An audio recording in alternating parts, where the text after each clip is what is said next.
Un santo para cada día.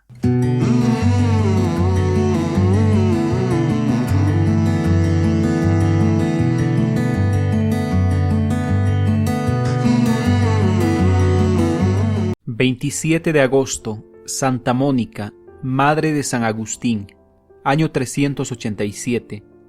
Mónica significa dedicada a la oración y a la vida espiritual.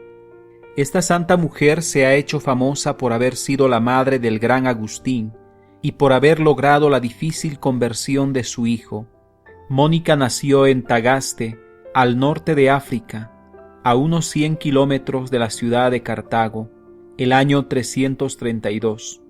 Sus padres encomendaron la formación de sus hijas a una mujer muy religiosa, pero muy fuerte en su disciplina. Ella no las dejaba estar tomando bebidas entre horas, aunque aquellas tierras son de clima muy cálido, pues les decía: ahora cada vez que tengan sed van a tomar bebidas para calmarla, y después cuando sean mayores y tengan las llaves de la pieza donde está el vino, tomarán licor, y esto les hará mucho daño. Mónica le obedeció los primeros años, pero después ya mayor empezó a ir a escondidas al depósito, y cada vez que tenía sed se tomaba un vaso de vino. Mas sucedió que un día regañó fuertemente a un obrero, y éste por defenderse le gritó: «borracha».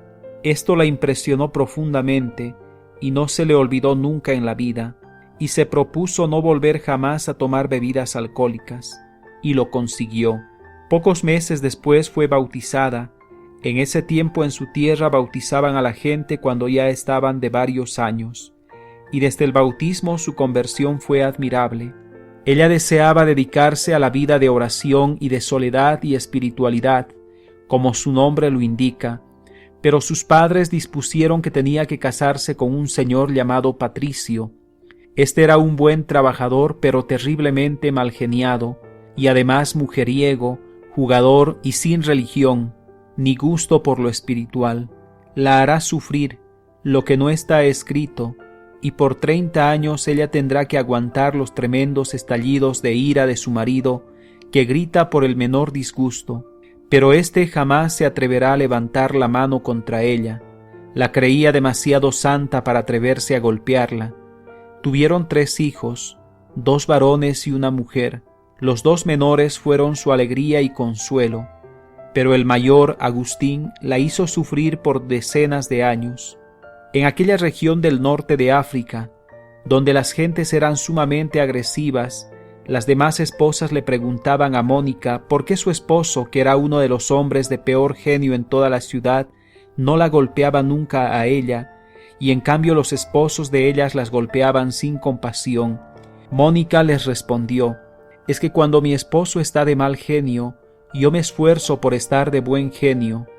Cuando él grita, yo me callo. Y como para pelear se necesita 2, y yo no acepto la pelea, pues no peleamos». Esta fórmula se ha hecho célebre en el mundo y ha servido a millones de mujeres para mantener la paz en casa. Patricio no era católico, y aunque criticaba el mucho rezar de su esposa y su generosidad tan grande para con los pobres, nunca se oponía a que ella se dedicara a estas buenas obras, y quizás por eso mismo logró su conversión.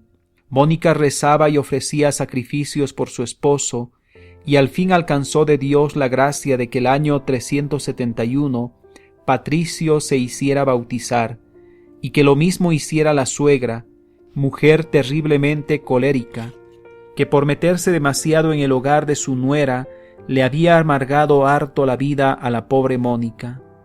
Un año después de su bautismo murió santamente Patricio, dejando a la pobre viuda con el terrible problema de que su hijo mayor, Agustín, era un rebelde incorregible. Patricio y Mónica se habían dado cuenta de que su hijo mayor era extraordinariamente inteligente, y por eso lo enviaron a la capital del estado, la ciudad de Cartago, a estudiar filosofía, literatura y oratoria. Pero Agustín tuvo la desgracia de que su padre no se interesaba nada por sus progresos espirituales. Solo le importaba que sacara buenas notas, que brillara en las fiestas sociales y que sobresaliera en los ejercicios físicos, pero acerca de la salvación de su alma no se interesaba ni le ayudaba en nada.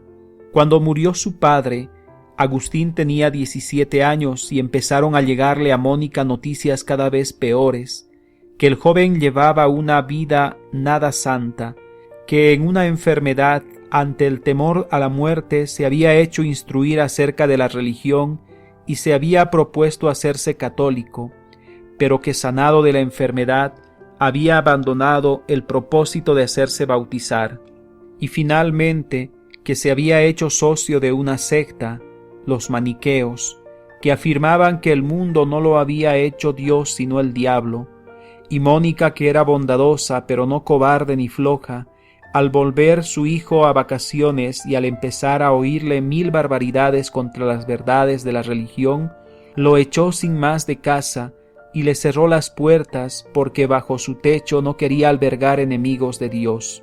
Pero sucedió que en esos días tuvo Mónica un sueño, en el cual vio que ella estaba en un bosque llorando por la pérdida espiritual de su hijo, y que en ese momento se le acercaba un personaje muy resplandeciente y le decía: «Tu hijo volverá contigo», y enseguida vio a Agustín junto a ella.